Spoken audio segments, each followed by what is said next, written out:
వేదికను అలంకరించిన జనసేన నాయకులందరికీ, పిఎసి చైర్మన్ మనోహర్ గారికి,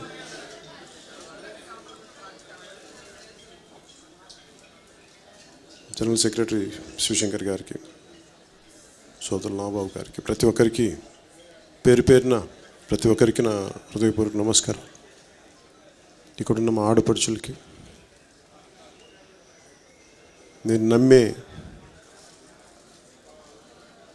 నా ప్రాణం కంటే ప్రాణంగా ప్రేమించే నా జన సైనికులకి, ప్రతి ఒక్కరికి పేరు పేరు నా హృదయపూర్వక నమస్కారాలు.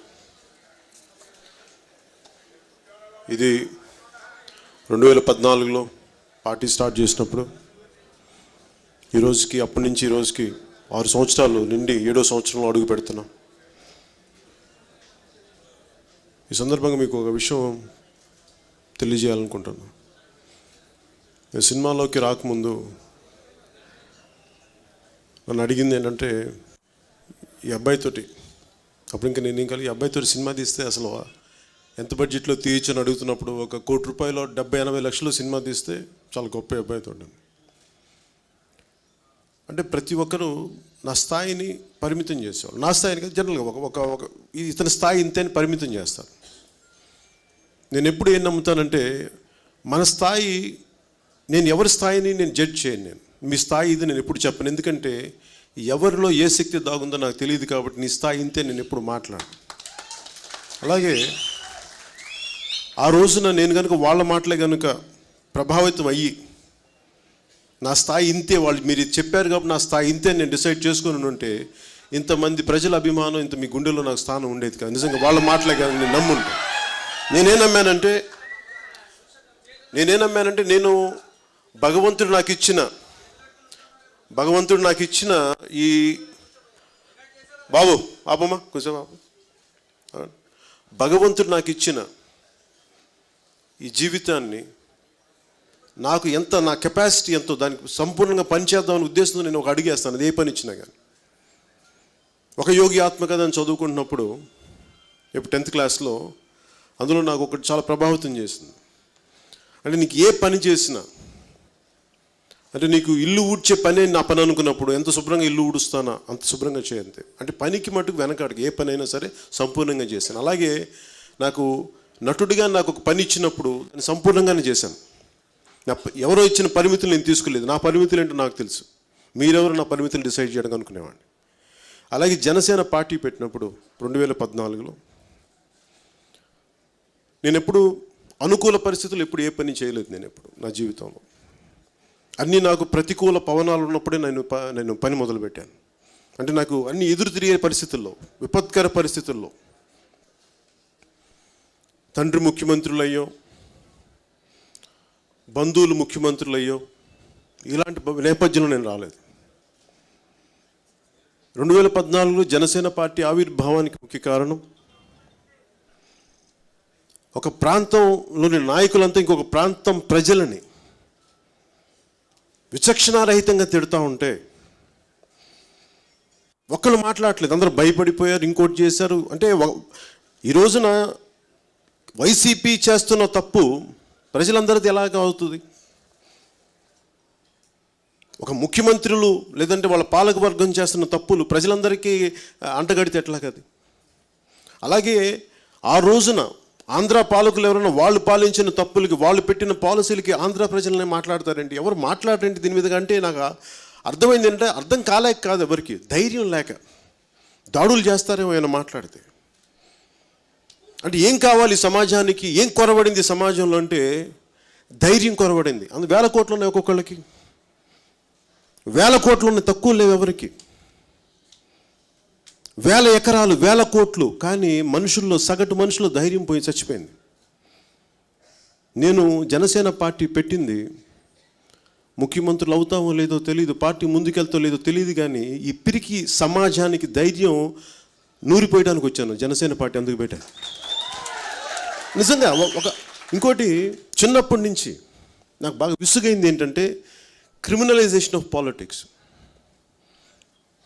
క్రిమినల్స్ వచ్చి రాజకీయాలు చేస్తే ఇట్లాగే ఉంటుంది. మహాత్మా గాంధీని పూజిస్తాం, సుభాష్ చంద్రబోస్ గౌరవిస్తాం, అంబేద్కర్ గారిని గుండెల్లో పెట్టుకుంటాం, కానీ ఎన్నుకునేది మటుకు నేర చరిత్ర రాజకీయ నాయకులు ఎన్నుకుంటాం. నాకు ఈ డైకాటమీ అర్థం కాదు, ఈ పారాడాక్స్ అర్థం కాదు. అంటే ఒకవైపు ఏమో మనకి పూజించే దేశ నాయకులందరూ మహానుభావులు, నిస్వార్థ పరులు, కానీ ఎన్నుకునేది మటుకు మనల్ని బెదిరించేవాళ్ళు, చంపేస్తామని చెప్పి వాళ్ళని ఎన్నుకుంటాం. ఇవన్నీ చిన్నప్పటి నుంచి, ఈరోజు కొత్తగా వచ్చినాయి కావు ఇవన్నీ చిన్నప్పటి నుంచి చూసి విసిగిపోయి ఈ భావం, నిస్సహాయత. ఒక సగటు మధ్యతరగతి మనిషి ఉంటాడు, ఒక పోలీస్ కానిస్టేబుల్ కొడుకు ఒక ఉద్యోగాన్ని ప్రారంభించిన ఒకడు తండ్రి అలాంటి వాడికి పుట్టిన కొడుకు ఎలా ఉంటాడంటే నిస్సహాయుడు ఉంటాడు. నిస్సహాయత అంటే ఎంత మధ్యతరగతి నిస్సహాయత. కోపం ఉంటుంది, చెయ్యాలని తప్పని ఉంటుంది, కానీ చేసే ధైర్యం ఉండదు. నా పిరికితనం మీద నేను అనుక్షణం పోరాటం చేశాను. నేను టీన్స్ నుంచి, నా ప్రీ టీన్స్ నుంచి అనుక్షణం పోరాటం చేసి ధైర్యం తెచ్చుకొని, అంటే ఈ ధైర్యం తెచ్చుకోవాలంటే ఏం చేయాలి? జిమ్కి వెళ్తే మజులు వస్తాయి, ఎక్సర్సైజ్ చేసే మజులు వస్తాయి, కానీ ధైర్యం చేయాలి అంటే నిన్ను భయపెట్టే పరిస్థితులను నువ్వు ఎదుర్కోకపోతే నీకు ధైర్యం అనే కండ నీకు పెరగదు నీకు. సో ఎప్పుడు నన్ను భయపెట్టే పరిస్థితులు నేను అధిగమించి నేను ముందుకెళ్ళాను నేను. సో జనసేన పార్టీ పెట్టడానికి కూడా అందరిలాగే నేను కూడా ఓకే, మంచి యాక్టింగ్ కెరీర్ ఉంది, సినిమాలు కొన్నిసార్లు ఆడలేకపోయినప్పటికీ డబ్బుకి కొరవ ఉండదు, ధైర్యంగా ఉండాలి. లేదంటే అట్లీస్ట్ నేను నా మనస్సాక్షికి నేను కూడా ఆమ్ చైర్ థింకర్లా కూర్చొని ఇళ్లలో కూర్చోవచ్చు, సినిమాలు చెప్పేచ్చు కథలు, కానీ నిజ జీవితంలో వచ్చి మాట్లాడగలం లేదా? మాట్లాడితే ఏమంటారేమో, భయపెడతారేమో, దాడులు చేస్తారేమో. అవన్నీ చూసిన వాడిని అంతకుముందు పొలిటికల్ ప్రాసెస్లో కూడా అనుభవం ఉండి కూడా, అంటే అంతకుముందు రాజకీయ అనుభవం ఉండి ఎలాంటి ప్రతికూల పరిస్థితులు ఎదుర్కొని కూడా ఇంకొకసారి పార్టీ పెట్టాలంటే నాకు అనిపించింది ఏం జరుగుతుంది, మహా అయితే ప్రాణాలు తీసేస్తారు, అంతకుమించి ఏం జరగదు. కానీ ధైర్యంగా ఒకటి మాట్లాడాడు అనిపించుకుంటే చాలు అని చెప్పి జనసేన ఆ రోజు 2014 స్టార్ట్ చేశారు. వీటన్నిటికీ ముఖ్య కారణం క్రిమినలైజేషన్ ఆఫ్ పాలిటిక్స్. మనందరం ఏమో చదువుకోవాలి, కాలేజీలకు వెళ్ళాలి, బుద్ధిగా ఉండాలి, మనమేమో చట్టాలు పాటించాలి, పోలీసులు కనిపిస్తే నమస్కారాలు కొట్టాలి, ఆర్టీవీ మనకి రెవెన్యూ అధికారుల దగ్గరికి చేతులు కట్టుకుని అయ్యా మాకు ఇట్లా పెన్షన్ రావాలని వాళ్ళ దగ్గర నిలబడాలి. కానీ ఎమ్మెల్యేలకు మటుకు మనం రూల్ చేసే ఎమ్మెల్యే వాళ్ళకి ఏ రూల్స్ ఉండవు. మనల్ని రూల్స్ పాటించే యంత్రాంగానికి, ప్రభుత్వ యంత్రాంగానికి కానీ రాజకీయ నాయకులకి వాళ్ళకి రూల్స్ పాటించాల్సిన అవసరం లేదు, మనమే రూల్స్ పాటించాలి. ఎందుకంటే మనం వాళ్ళ బానిసలు, మన ఎదురు తిరిగితే చావగొడతారు, అది భయం మనకి. నేను చాలామంది సమూహంలో నేను పిరికోళ్ళని బతకదలుచుకోలేదు నా జీవితంలో. పిరికితనం నాకు చాలా చిరాకు, చాలా చిరాకు నాకు పిరికితనం అంటే. ఎందుకంటే ఇన్ని పుస్తకాలు చదివి అంబేద్కరిజాన్ని అర్థం చేసుకొని, గాంధీజాన్ని అర్థం చేసుకొని, సుభాష్ చంద్రబోస్ తాలూకు పోరాట స్ఫూర్తిని అర్థం చేసుకొని కూడా మనం కూడా భయపడితే ఎట్లా? భయపడి కత్తులు కటార్లు తుపాకులు తీసుకుని యుద్ధం చేయాలని చెప్పట్లా. బలంగా ఒక అభిప్రాయం కూడా చెప్పలేవా నువ్వు? అంత పిరికివాడేవా నువ్వు? ఆ విసుగు వచ్చింది నాకు ఇవన్నీ చూసి. అంటే అప్పుడు నేను అనుకున్నా నీకుందా ధైర్యం అనుకునేవాడిని. ఒక 10 సంవత్సరాలు ఆలోచించాను. తక్కువ అంటే నేను అర్థం చేసుకుని నేను నిలబడగలనా లేదా అంటే నేను ఖచ్చితంగా నిలబడగలను. ఒక అడుగు ముందుకేయాలి. ఆ రోజు వచ్చినప్పుడు జనరల్గా ఒక పార్టీ పెట్టడానికి ఎవరుంటారు ఆ రోజున? ఒక పార్టీ పెట్టి ఎవరైనా చూడండి, భారతదేశంలో ఎవరు పార్టీ పెట్టినా చాలామంది మేధావులు, న్యాయవాదులు, చాలా అనుభవజ్ఞులు కలిసి చర్చించి మన సమాజంలో జరుగుతున్న పరిస్థితులు, దీని మీద ఒక కొత్త ఆల్టర్నేట్ పొలిటికల్ థాట్ రావాలి, ఒక ప్రత్యామ్నాయ రాజకీయ ఆలోచన విధానం కావాలని చెప్పి ఆలోచించి చర్చించి దాని మీద చాలా లోతైన విశ్లేషణ జరిపి ఒక పార్టీ పెడతారు. ఒక 15 మంది 20 మంది మేధావుల సమూహం కలిపి. కానీ నేను పార్టీ పెట్టేటప్పటికి అలాంటి మేధావులు నా పక్కన ఎవరు లేరు, అసలు నాతో ఏకీపించే మేధావులే లేరు. ఎవరన్నా వస్తే సార్ మన కులం ఇంకో కులం కలిపి మనం ఇలా చేస్తే మిగతా ఈ 2 కులాలను కలుపుకుంటే మనం వాళ్ళని కొట్టచ్చు, లేదంటే ఇట్లా మాట్లాడేవాళ్ళు తప్ప. మానవత నశించిపోతుంది, దేశం దెబ్బతింటుంది, దేశ సమగ్ర ఇట్లా ఈ ఆలోచన విధానం లేదు. నాకు అది ఇబ్బంది పడింది నాకు. కానీ నేను నమ్మింది ఎవరు నమ్మానంటే ఆ రోజున యువతను నమ్మాను నేను. ఈ రోజున జనసేన చాలామంది అడగచ్చు ఎందుకు నువ్వు పార్టీ వెంటనే నిర్మాణం చేయమంటే నాకు తెలుసు వచ్చిన వాళ్ళు పారిపోతారని తెలుసు. గట్టిగా ఒక అరుపరిస్తే పారిపోతారు, అంత పిరికోళ్ళు అయిపోయారు మన సమాజం. నాకు అలాంటి వాళ్ళు అవసరం లేదు. పిడుగు మీద పిడుగు మీద పడ్డ ఫిరంగి గుండు వదిలినా కానీ గుండెంగా చొక్కా తీసి నిలబడే గుండె ధైర్యం ఉన్న వ్యక్తులు కావాలి నాకు. కేవలం ఆవేశం ఉంటేనే సరిపోదు. నాకు వీళ్ళందరూ చేసుకోవడానికి మరి ఏం కావాలి దీనికంటే ఫస్ట్ నిలబడగలిగే ఒక్కడు కావాలి. సో నేను నిలబడగలను, ఆ ఒక్కడు నువ్వు అవ్వగలవు, నేను నిలబడగలను. అలాగే నీతో పాటు నడిచే 10 మంది సమూహం కావాలంటే 1,00,000 మంది వస్తారు. ఇదే రాజమండ్రిలో మనం 2019లో కవాతు చేసినప్పుడు దాదాపు 7 లక్షల మంది ఇక్కడ దాకా వస్తే 3 లక్షల మంది చుట్టుపక్కల బార్డర్స్లో ఇరుక్కుపోయారు. అంటే దాదాపు ఒక 10 లక్షల మంది. మరి 10 లక్షల మంది యువత రోడ్డు మీదకి వచ్చి ఓటు ఎవరికి వేశారు? ఎవరైతే రౌడిజం చేస్తారో, ఎవరైతే క్రిమినల్స్ని ఎంకరేజ్ చేస్తారో వాళ్ళకి ఓటేశారు. నాకు అనిపించింది, అది నాకు తెలియక కాదు, ఇలా ఉంటుంది. కాకపోతే ఎక్కడో చోట ప్రభావితం, ఒక మార్పు అనేది మొదలు పెట్టకపోతే ఇంకెప్పటికీ రాదని చెప్పి ఉద్దేశంతో చాలా బలంగా నిలబడ్డాం ఆ రోజు. ఒక ఓటమి తీసుకోవడం ఎంత కష్టమో నన్ను అడగని చెప్తాను నేను. 10 సంవత్సరాలు ఒక హిట్తో, ఒక 5 సంవత్సరాలు అప్రతిహతంగా విజయం సాధించిన తర్వాత 10 దశాబ్దం పాటు నాకు హిట్ లేదు, అలా చూస్తూ ఉన్నాను. అలాగే ఇంత ప్రజాభిమానం ఉండి పార్టీ పెట్టాలంటే ఓటమిని ఎదుర్కోవాలి, కంపల్సరీ ఎదుర్కోగలను. ఎదుర్కొంటే గెలవడానికి ప్రతి ఒక్కడు మగాడే, ప్రతి ఒక్కడు మనగాడే. కానీ ఓటమిని ఎదుర్కోవడానికి సిద్ధంగా ఉన్నారు ఎవరు ఓటమిని ఎదుర్కోవడానికి సిద్ధంగా. ఎందుకంటే ఓటమిని ఎదుర్కోవాలంటే చాలా బలమైన భావజాలం కావాలి. వాడికి ఉంటాం పోతాం అని తెలియదు, కానీ ఈ భావజాలాన్ని నమ్ముకొని నేను నిలబడతాను. అది ఏ భావజాలం అయి ఉండాలి, అది అందరినీ కలిపే భావజాలం అయి ఉండాలి. నీ కుటుంబం కాకపోతే, నీ కులం కాకపోతే నరికేయండి, లేదంటే నీ మతం కాకపోతే చంపేయండి. ఇలాంటి భావజాలం ఉండకూడదు. మానవత్వానికి నిలబడే భావజాలం ఉండాలి. క్రిమినల్స్ని ఎంకరేజ్ చేయని పాలిటిక్స్ ఉండాలి. ఇవన్నీ కలిపి ఇది చెప్పాలంటే, ఇది వినే వాళ్ళకి ఎలా ఉంటుందంటే, అసలు తెలుగుని మాట్లాడతాను అనుకుంటాను, నేను మాట్లాడుతాను. అసలు నిలబడతారు, ఇన్ని నీతులు చెప్తే నిలబడతారంటే ఖచ్చితంగా నిలబడతారు. నిలబడి ఉన్నాం కాబట్టి ఈరోజు మీ ముందు నిలబడి ఉన్నాం. ఓటమి తర్వాత ఎవరు నిలబడతాడు? భయం పారిపోవాలనిపిస్తుంది. ఇది 7వ సంవత్సరం నిలబడ్డాం అంటే ఇంకో 70 సంవత్సరాలు కూడా నిలబడుతుంది. ఇంక 7 దశాబ్దాల తర్వాత ఇక్కడ నిలబడతాం. ఎందుకంటే నా తర్వాత కూడా ఈ భావజాలం, ఈ పార్టీ ఉండాలని కోరుకునేవాడిని. అందుకే నేను ఒక ఎలక్షన్ కోసం నేను ఆలోచించను. రాబోయే ఎన్ని తరాల కోసం మనం పని చేయగలం, నేను దాని గురించి ఆలోచిస్తాను. నేను యువత ఎలా ఉండాలి అని చూస్తే ఈరోజు నేను ప్రతి మీటింగ్లో కూడా నేను చెప్పింది ఏంటంటే, యువతకు కూడా ఎక్కువ శాతం యువతకి ఇవ్వండి ఓట్లు. మన సీట్స్ స్థానిక ఎన్నికల్లో అందరూ జేజేలు కొట్టడానికో లేదంటే స్లోగన్ అరవడానికి వెళ్ళిపోతున్నారు, కానీ నిలబడి పోరాటం చేయడానికి చాలా తక్కువ మంది. 1,00,000 మంది వస్తే ఒక 4 నిలబడతారన్నదే సందేహం నాకు.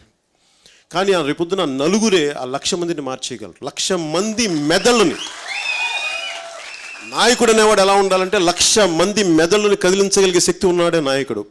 నిన్ను ఒక 10 మందిని కదిలించగలిగేవాడే నాయకుడు, 10 మంది మెదళ్ళని కదిలించగలిగేవాడే నాయకుడు. అలాంటి వాళ్ళు రావడానికి సమయం తీసుకుంటారు. అందుకే నేను నిలబడాలి. ఫస్ట్ ఓటమిని తీసుకోవాలి. నేను ఓటమిని ఎందుకు బలంగా తీసుకోగలనంటే, గెలవడం తెలిసిన వాడిని కనుక. అందుకే నేను ఓటమిని తీసుకోగలను. ఆ గెలుపు ఎలా ఉండాలంటే, మభ్యపెట్టో భయపెట్టో మనుషుల్ని ప్రలోభాలు పెట్టి అలాంటి గెలుపు లేదు. ఎప్పుడో గెలిచేవాళ్ళం. ఇందాక పెద్దలు మనోహర్ గారు మాట్లాడుతూ చాలా సత్సంబంధాలు ఉండి ప్రధానమంత్రి గారికి కానీ, మోస్ట్ పవర్ఫుల్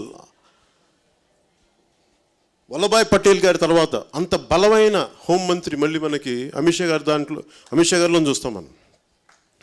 అలాంటి వ్యక్తి నన్ను వచ్చి పర్సనల్గా అడిగినా కానీ నేను నాదైన స్టాండ్ తీసుకున్నాను తప్ప నేను ఎక్కడా కూడా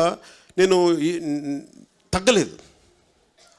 ఎందుకు తగ్గలేదంటే, నా ఉద్దేశం రాష్ట్ర ప్రయోజనాలు, తెలుగు ప్రయోజనాలు నాకు అంత అవసరం నాకు. అందుకే నా ఉనికిని చంపేసుకోలేదు. అందుకనే నేను నా ఉనికిని చంపేసుకుంటే పవన్ కళ్యాణ్ వాడు చచ్చిపోతాడు. జనసేన అనే ఉనికి నేను చంపేస్తే పవన్ కళ్యాణ్ చచ్చిపోతాడు. అందుకే నేను ఎప్పుడు జనసేన ఉనికి నేను చంపాను. జనసేన అది వచ్చినా రాకపోయినా నిలబడి ఉంటుంది. ఆ మొక్క అది ఒక రోజున మహావృక్షం అయి తీరుతుంది. అది కానీ అంటే చూడండి, నేను నిలబడ్డాను ఆ రోజున. ఇందాక మనోహర్ గారు చెప్పిన యువతంతా అడిగారు, వాళ్ళందరూ మీకు ఎంత సత్సంబంధాలు ఉన్నాయి కదా, మీరు వెళ్ళి మాట్లాడరు ఏంటి ఇది అని మాట్లాడితే, నేను మీకోసం మాట్లాడాను. నా స్వార్థం కోసం అయితే నేను ప్రధానమంత్రి గారితో గొడవ పెట్టుకోను. నేను ఎప్పుడు కూడా ప్రజా ప్రయోజనాలు దృష్టిలో పెట్టుకుని గొడవ పెట్టి నేను విభేదించాను తప్ప, కానీ 25 కేజీలు బియ్యం కాదని మాకు 25 సంవత్సరాల భవిష్యత్తుగా ఇచ్చే అలాంటి యువత కూడా నిజానికి నిలబడ్డారా పోయినసారి ఎలక్షన్స్లో అన్నది ప్రతి ఒక్క యువకుడు ఆలోచించుకోవాలి. అంటే కేవలం జనసేన పవన్ కళ్యాణ్ బయటకు వస్తే వేలాది మంది లక్షలాది మంది జనం వచ్చి చప్పట్లు కొట్టి వెళ్ళిపోతారా? లేదంటే నాకేంటి స్వార్థం చెప్పండి? నాకేం అవసరం మీ నుంచి? యువత దగ్గర నుంచి నాకేం అవసరం? ఇదే 7 లక్షల మంది 10 లక్షల మంది బిర్యానీ ప్యాకెట్లు పంచకుండా, సారా ప్యాకెట్లు ఇవ్వకుండా 10 లక్షల మంది వచ్చి అంత గొప్ప కవాతు జరిగితే దాన్ని వదులుకొని చీకట్లో మగ్గిపోతున్న శ్రీకాకుళం తుఫాను దగ్గరికి, హుద్హుద్ తుఫాను, టిట్లీ తుఫాన్కి వెంటనే వస్తే మేము కనీసం అంత గొప్ప విజయాన్ని మేము ఆనందించకుండా కూడా వెళ్ళిపోయాం, ఇక్కడి నుంచి కదిలిపోయాం. కరెంట్ లేని చోట్ల ఉన్నాం. ఒకవైపు ఇప్పుడున్న ముఖ్యమంత్రి పక్క రాష్ట్రంలో పక్క జిల్లాలో తిరుగుతూ కూడా శ్రీకాకుళం వైపు కూడా కన్నెత్తి చూడకుండా, రాకపోయినా కానీ ఆయన అలాంటి పార్టీని గెలిపించారు, అలాంటి వ్యక్తిని గెలిపించారంటే తప్పు జనసేనది కాదు, గెలిపించిన వాళ్ళకి ఓట్లు వేసిన ప్రజలు అంతే, మంది కాదు తప్పదు. ఎందుకంటే మన చిత్తశుద్ధిగా త్రికరణ శుద్ధిగా ప్రజల వైపు నిలబడ్డాను. ఎందుకంటే ప్రజలు మనల్ని ప్రేమించినా ప్రేమించకపోయినా, ఎందుకంటే నాకు ఇందులో స్వార్థం కోసం నాకేం లేదు. నేను నా సినిమాలు చేసుకుని చాలా బోళ్ళంత డబ్బు ఒక్క మాట పడక్కర్లా. కాకపోతే ఇది నాకు నేషనల్ సర్వీస్, ఇది పాలిటిక్స్ అనేది.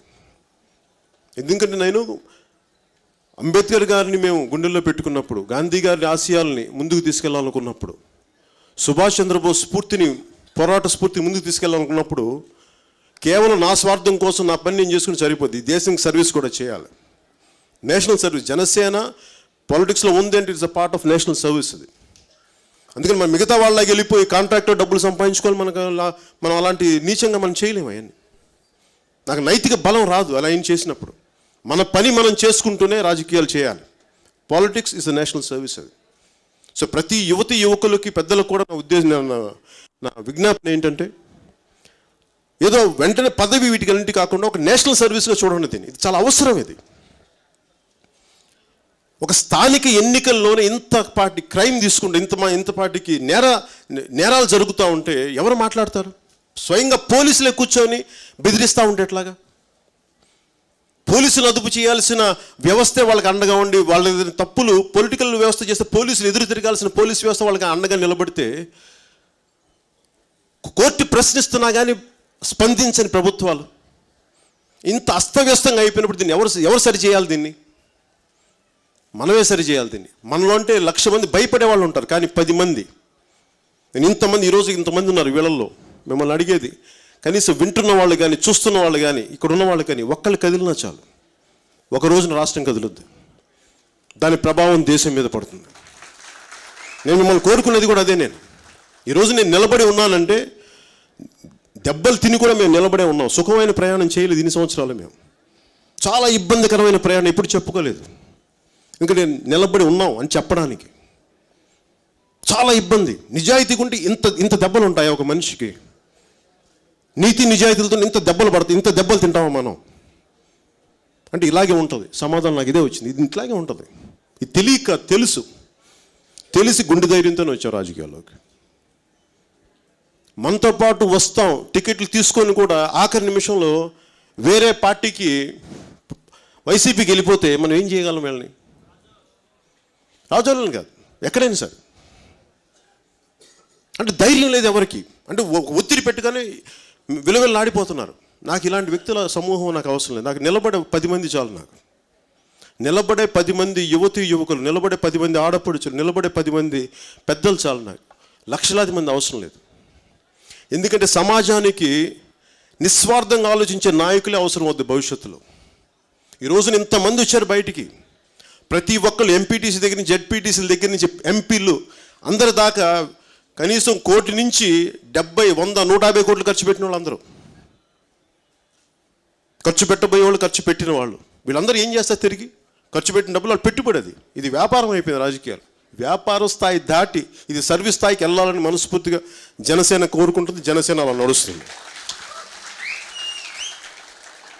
మనం సాధించింది ఏంటి ఈ 6 సంవత్సరాల్లో 7వ సంవత్సరాలు అడుగు పెడితే సాధించింది ఏంటంటే అసలు పార్టీని నడపగలరా, నువ్వు నిలబడగలవా అంటే నిలబడి ఉన్నాం కాబట్టి ఇంకో 7వ సంవత్సరంలో అడుగు. ఢిల్లీ వెళ్ళినప్పుడు ఎవరైతే వచ్చిన పుస్తకం చదువుతూ ఉంటే దాంట్లో అనిపించింది, చదివాను దాంట్లో జనసంఘ్ పార్టీని రద్దు చేసి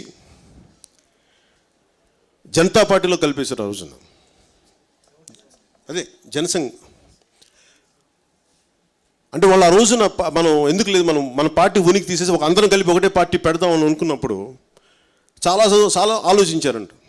మన ఉనికిని చంపేసుకోవాలి, లేదు మన దేశ ప్రయోజనాలకు కలిపి ఒకటే పార్టీ ఉండాలనుకున్నప్పుడు మళ్ళీ తిరిగి దాన్ని ఎలా పునరుద్ధరించాలో తెలియలేదు. చాలా ఇబ్బందులు పడిన, తప్పులు చేసాం అది ఇది అనుకుంటే అలాంటి ప్రయాణం నుంచి భారతీయ జనతా పార్టీని పెడితే 2 సీట్లు వచ్చినాయి వాళ్ళకి. ఆ 2 సీట్ల నుంచి ఈ రోజున కొన్ని దశాబ్దాల కాలంలో అహర్నిశలు కష్టపడి ప్రతి ఒక్కళ్ళు ఈ రోజున అప్రతిహతమైన ప్రభుత్వంగా ఉండిపోయింది భారతీయ జనతా పార్టీ ప్రభుత్వం ఈ రోజున రాష్ట్రం. ఇది ఎందుకు చెప్తున్నాను ఈ మాట అంటే, ఎందుకు మనం పొత్తు పెట్టుకున్నాం, చాలామంది కాంగ్రెస్ నాయకులు అడిగారు, వీళ్ళు అడిగారు పొత్తు పెట్టుకోమని, అందరూ అడిగారు. మిగతా పార్టీలకి భారతీయ జనతా పార్టీకి తేడా ఏంటంటే మిగతా అన్ని వారసత్వ పార్టీలు. అంటే అలాగే ఎవరు కూడా ఒక భారతదేశం అంతా తెలిసే నాయకత్వం ఎవరు లేరు మన మిగతా పార్టీస్లో ఎక్కడ కూడా. ఉదాహరణ కాంగ్రెస్లో కూడా రాష్ట్రం దేశం తెలిసిన వ్యక్తులు తెలిసేమో ఒకళ్ళిద్దరు ఉన్న, కొద్ది గొప్ప రాహుల్ గాంధీ ఒకరు తెలుసు, లేదా సోనియా గాంధీ గారు, ఇంకెవరు తెలియదు మనకి. కానీ ఈ దేశాన్ని బలంగా పటిష్టంగా చేయాలని నేను రాష్ట్ర ప్రయోజనం ఎన్ని పక్కన పెడితే ఒకసారి దేశ ప్రయోజనాలు చాలా ముఖ్యం, దేశ సమగ్రత చాలా ముఖ్యం. దేశ సమగ్రతని ఈ దేశాన్ని ఏకంగా ఉంచాలంటే ఈ భావానికి కట్టుబడిన ఎక్కువ మంది సమూహంతో కూడిన ఒక బలమైన సమూహం కావాలి. ఈ రోజున బలమైన నాయకులు ఉండొచ్చు, నరేంద్ర మోదీ గారు ఉండొచ్చు, అమిత్ షా గారు ఉండొచ్చు. ఇంకో 5-10 సంవత్సరాల తర్వాత వీళ్ళు కాకపోతే ఇంకొక బలమైన నాయకులు భారతీయ జనతా పార్టీలోనే వస్తారు. ఎందుకంటే ఇక్కడ వారసత్వపు రాజకీయాలకి వ్యతిరేకంగా ఒక చిన్నపాటి విద్యార్థుల్ని చదువులను తీసుకొని, ఉదాహరణ కర్ణాటకలో నాకు తెలిసిన ఒక 2 ఎంపీలు అసలు ఒకళ్ళు జర్నలిస్ట్, ఒక అబ్బాయి, ఇంకొక అబ్బాయి లాయర్, స్టూడెంట్స్ యూనియన్లో పనిచేసిన కుర్రాడు, 27 ఏళ్ళు ఎంతో 28 ఏళ్ళు. వాళ్ళని ఎంపీలు చేసిన వాళ్ళకి ఏ బ్యాక్గ్రౌండ్ లేదు వాళ్ళకి. సో ఇలాంటి నాయకత్వాన్ని గుర్తించగలిగి ప్రభావితం చేసి వాళ్ళని పైకి తీసుకెళ్ళగలిగేది అవన్నీ చూసి నేను భవిష్యత్తులో ఎలా ఉన్నా కానీ ఇది భారతీయ జనతా పార్టీ పొత్తు అవసరం ఈ దేశానికి, నా వంతు నేను ఉండాలి అని చెప్పేసి మేము అందరం ఆలోచించుకొని అర్హం ఖాన్ గారితో కూడా చర్చించాం. భారతీయ జనతా పార్టీ అనగానే చాలామందికి ముస్లిం వ్యతిరేకం అనే ఒక భావన కలిగిపోయింది అందరికీ. అది ఎందుకు కాదు అని అందరూ ఆయన చర్చించిన తర్వాత అందరినీ ఒప్పించిన మీదట మైనారిటీ ఇస్లాం నాయకులు కూడా ఒప్పించిన తర్వాత నేను భారతీయ జనతా పార్టీలోకి పొత్తుగా వెళ్ళాం మేము, ఎందుకంటే ఆర్గ్యుమెంట్ ద్వారా. అంటే ఎందుకు ఇప్పుడు ఉదాహరణ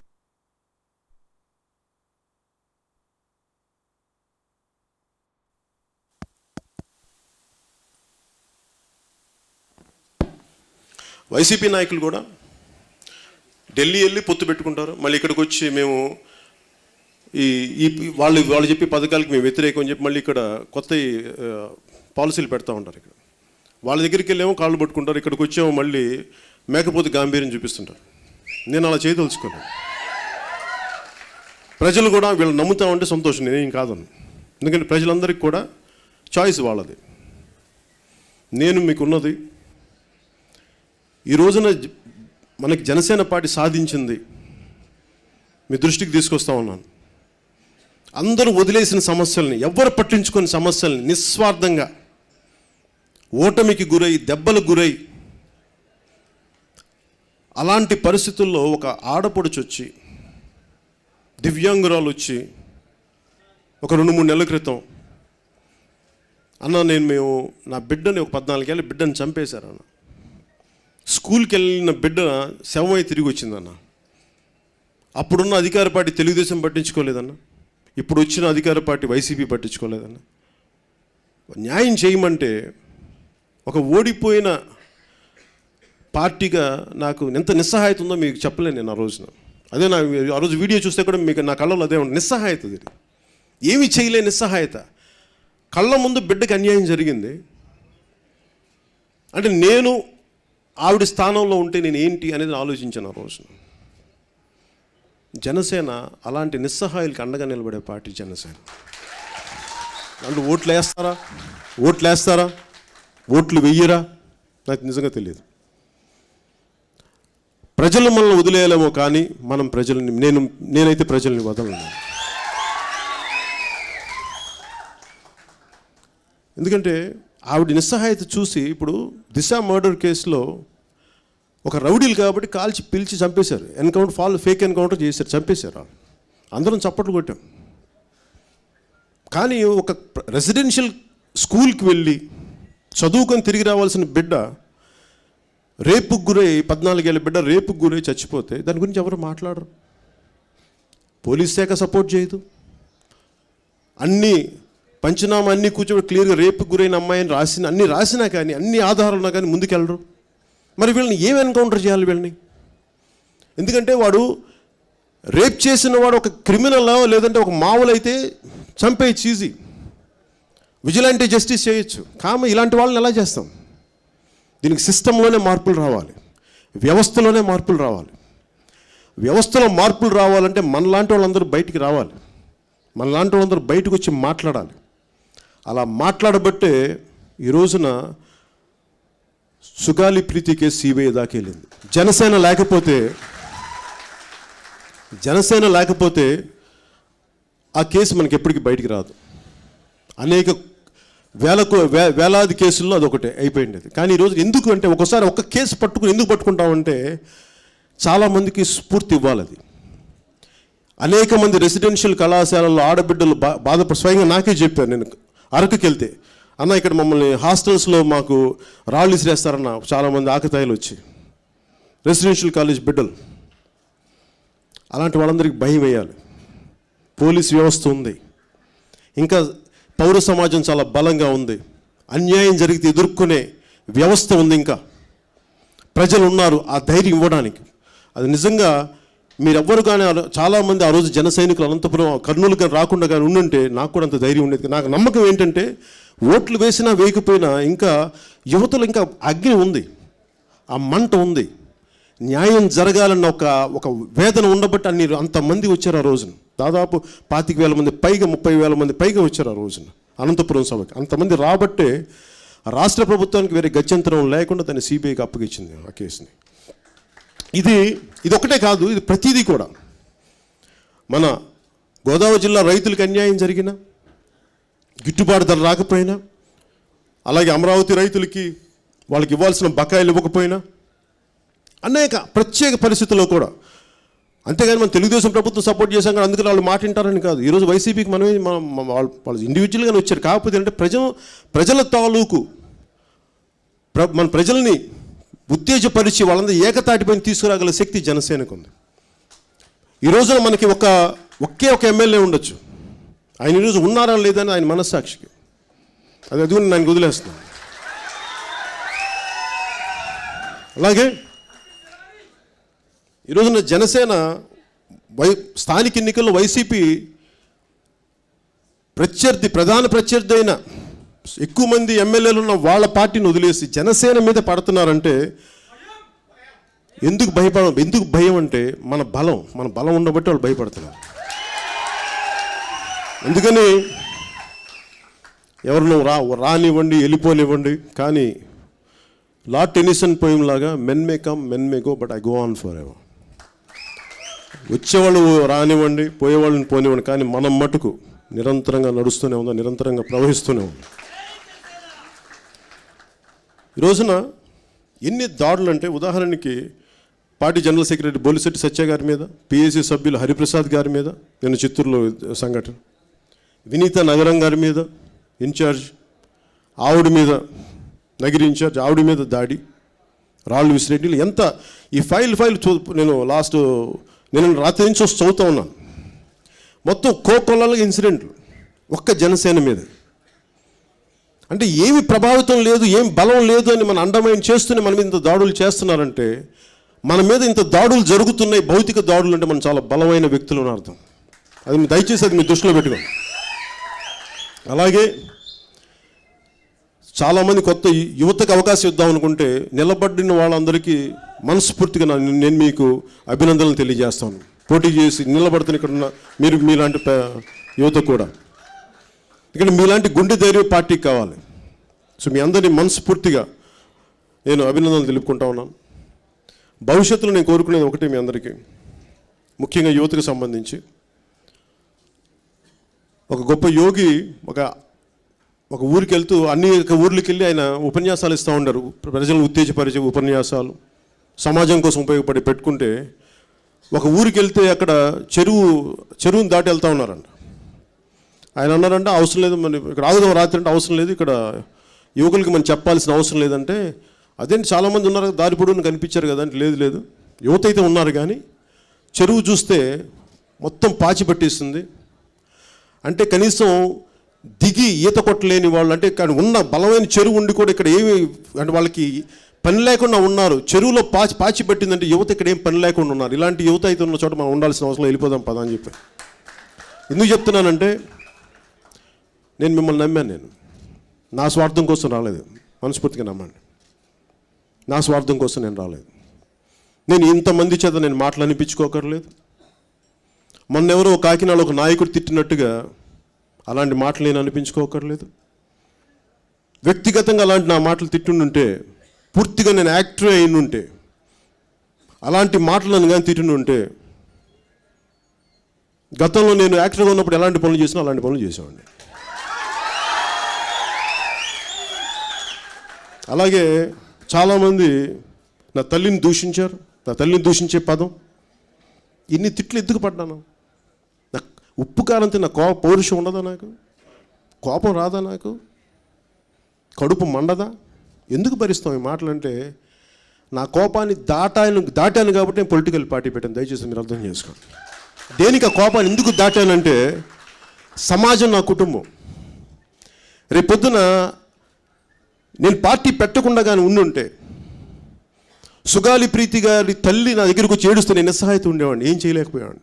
అవునమ్మా లోకం చెడ్డ తల్లి అని చెప్పేసి నేను కూడా తలదించుకొని ఇంట్లో ఒక్కడే కూర్చొని తిట్టుకునేవాడిని, చెప్పుతో కొట్టుకునేవాడిని.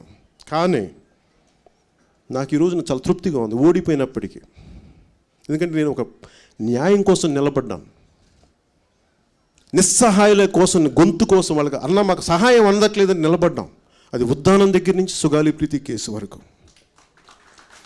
దీనిలో ఏ స్వార్థం లేదు. ఏముంది అంటే, సమాజం బాగుండాలని కోరుకున్నాం. ఎందుకంటే మేమందరం గొప్ప నాయకుల నుంచి ప్రభావితం అయిన వ్యక్తులు మేము.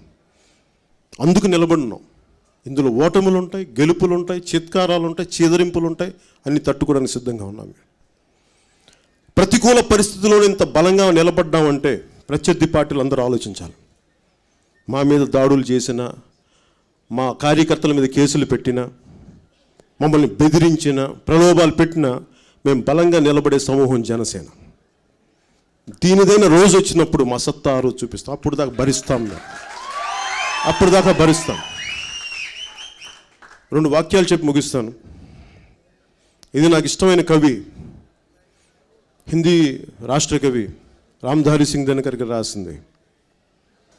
పరశురామ్కి ప్రతీక్ష అని ఆయన ఒక హిందీ కవితా సంకలనం రాశారు. దాంట్లో ఒక అడుగుతుంటాడు అనమాట. ఇంత పరశురాముని అడుగుతుంటాడు, ఈయన ఎప్పుడు రాశారు ఈ కవిత అంటే, భారతదేశం చైనా యుద్ధంలో ఓడిపోయినప్పుడు. ఎందుకంటే చైనీయులు హిందీ చీనీ బాయ్ బాయ్ అని చెప్పి వెనకాలకి వెళ్ళి పొడి చేశారు. మనం నమ్మితే గొత్తు కోసేశారనమాట. ఆ కోపంతో, ఆవేదనతో ఎందుకు ఓడిపోయాం మనం అంటే, భారతదేశంలో నిస్సత్వం ప్రవహించింది, భారతదేశపు నరాల్లో ధైర్యం కోల్పోయింది, మెత్తదనం వచ్చేసింది. అందుకని పరశురాముడా నువ్వు తిరిగిరా, నీ స్ఫూర్తి నింపు ప్రజల గుండెల్లోని. దాని నుంచి పరశురాముకి ప్రతీక్ష అంటే, పరశురాముడి కోసం నేను నీకోసం మేము వెయిట్ చేస్తున్నామని. దాంట్లో చాలా ఇష్టమైన వాక్యాలు 2 అన్నింటిలో కాక మీకు మనకి చాలా రెలవెంట్ ఇది, ముఖ్యంగా యువతకు సంబంధించి. ఎక్కడైతే వీరత్వం నశించిపోద్దో, ఎక్కడైతే ధైర్యం నశించిపోద్దో అక్కడ పుణ్యం క్షీణిస్తుంది. ఎక్కడైతే వీరత్వం నశించిపోద్దో, ఎక్కడైతే ధైర్యం నిలబడదో అక్కడ స్వార్థం గెలుస్తుంది. ఈ రోజున మనందరం కూడా ఆలోచించాల్సిందే. వైసీపీ చేస్తుంది కానీ, అంతకుముందు పార్టీలు చేసిన టీడీపీ చేసినవి కానీ మనల్ని భయపెట్టారు. వాళ్ళు టీడీపీ వాళ్ళు ఒకలా భయపెడితే ఈ రోజున వీళ్ళు ఇంకోలా భయపెడతా ఉన్నారు. వీటిని తట్టుకొని మనం పిరికితనం ఆహ్వానించుకొని మనం వాళ్ళకి లొంగిపోతామా, లేదా గుండె ధైర్యంతో ఎదుర్కొని నిలబడతామా అన్నది ఇక్కడ యువత, వింటున్న యువత కానీ చూస్తున్న యువత కానీ మీరు